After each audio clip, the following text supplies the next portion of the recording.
ভারতীয় পণ্য বর্জনে চাপ বাড়ছে সরকারের। নানা ইস্যুতে সরকারের উপর চাপ ক্রমশ বাড়ছে। ৩ মাসের কম বয়সী আওয়ামী লীগ সরকার টানা চতুর্থবারের মতো দেশ পরিচালনার দায়িত্ব গ্রহণ করেছে। কিন্তু দেশ পরিচালনার দায়িত্ব গ্রহণ করার পরপরই নানা রকম সংকট এবং ষড়যন্ত্রের মোকাবিলা করতে হচ্ছে দলটিকে। আর এই নিয়ে দলের ভেতরে বাইরে চাপ বাড়ছে। নির্বাচনের পর আন্তর্জাতিক মহল যখন সরকারকে সমর্থন দিতে শুরু করে এবং নতুন সরকারের সঙ্গে কাজ করতে যাওয়ার বার্তা দেয়, তখন সকলে মনে করেছিল যে আওয়ামী লীগ এখন স্বস্তির সময় কাটাবে।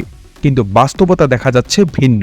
নানা ইস্যুতে আওয়ামী লীগের উপর এখন চাপ বাড়ছে এবং এই সমস্ত চাপ মোকাবেলা করে সামনের দিনগুলোতে কিভাবে আওয়ামী লীগ এগিয়ে যাবে সেইটা এখন দলটির জন্য বড় চ্যালেঞ্জ। যে সমস্ত বিষয় নিয়ে আওয়ামী লীগের চাপ বাড়ছে তার মধ্যে প্রথমটি হলো দ্রব্যমূল্য। দ্রব্যমূল্যকে আওয়ামী লীগ তার অগ্রাধিকারের ক্ষেত্র হিসেবে চিহ্নিত করেছিল। আওয়ামী লীগের পক্ষ থেকে বলা হয়েছিল যে দ্রব্যমূল্য নিয়ন্ত্রণই তাদের প্রধান চ্যালেঞ্জ, কিন্তু এই চ্যালেঞ্জ মোকাবেলায় সরকার এখন পর্যন্ত ব্যর্থ হয়েছে। দ্রব্যমূল্য নিয়ন্ত্রণের ক্ষেত্রে কোনো উদ্যোগই এখন পর্যন্ত সফলতার মুখ দেখেনি। বিশেষ করে বিভিন্ন পণ্যের দাম হঠাৎ করে বাড়ছে। সর্বশেষ পেঁয়াজের দাম বাজারে অস্থিরতা সৃষ্টি করেছে। দ্রব্যমূল্য নিয়ন্ত্রণে সরকার কি করবে সেটি নিয়ে মানুষ ব্যাপক আগ্রহী এবং বিরক্ত বটে। কারণ দ্রব্যমূল্য নিয়ন্ত্রণে শুধু কথা হচ্ছে, বাস্তবে দ্রব্যমূল্য নিয়ন্ত্রণে কোনো পদক্ষেপ দৃশ্যমান হচ্ছে না। দ্বিতীয়টি হলো হঠাৎ করে ভারত বিরোধী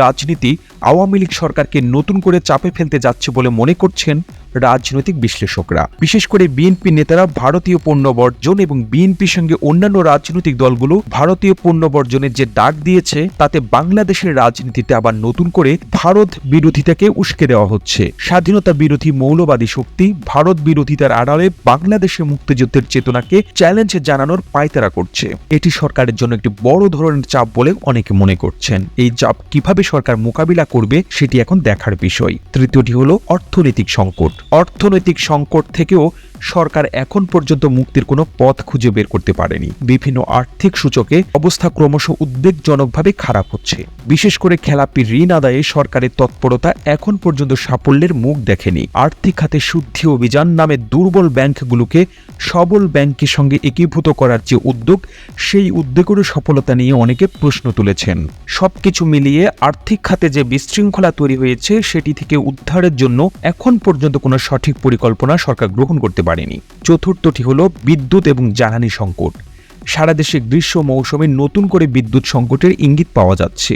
গ্যাস সংকটে নাগরিক জীবনে একটা দুর্বিষহ অবস্থা বিরাজ করছে।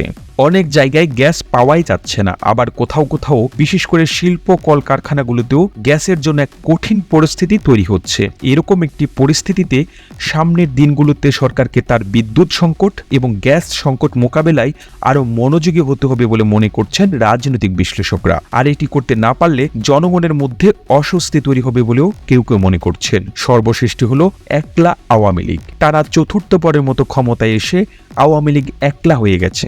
আওয়ামী লীগ এখন বন্ধুহীন, মিত্রহীন। এরকম পরিস্থিতিতে শত্রুরা আওয়ামী লীগের বিরুদ্ধে সহজেই ষড়যন্ত্র করতে পারবে বলেই অনেকে মনে করছেন। দেখার বিষয় এই চাপ কাটিয়ে সরকার কিভাবে সামনের দিকে এগোয়। এই প্রতিবেদন তৈরিতে তথ্য ও উপাত্তের সাহায্য নেওয়া হয়েছে জাতীয় গণমাধ্যম বাংলা ইনসাইডার থেকে। আর আপনারা এতক্ষণ সঙ্গে ছিলেন বিশ্ব বাংলার। এভাবেই সঙ্গে থাকুন, আমরা তো ফিরছি নতুন প্রতিবেদন নিয়ে।